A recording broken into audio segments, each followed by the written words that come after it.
Well, I'm here with my father-in-law this morning, Mr. Sammie Ryland, and we are on Big Creek. We're going to try some fishing. It's the first time I've been out on his boat with him, and it's a beautiful morning.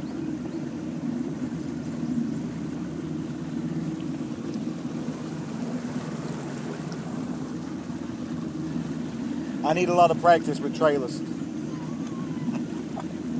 Trust me, it doesn't, I think I've done it twice in my life. That was the second time. It may seem like the easiest thing in the world for you to back it up straight in a straight line. No, no, no. Well, a little experience. Practice. Getting the wheel to turn the opposite way the way you want to go.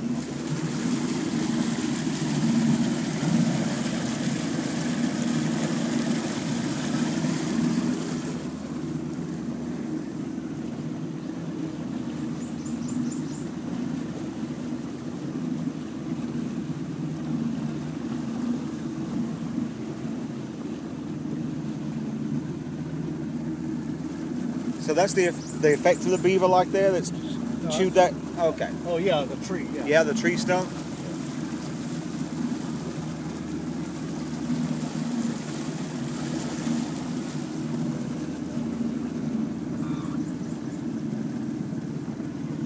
This is a no wake zone right here. So you have to go slow, don't you? Yeah, supposed to. This sign here, you can go.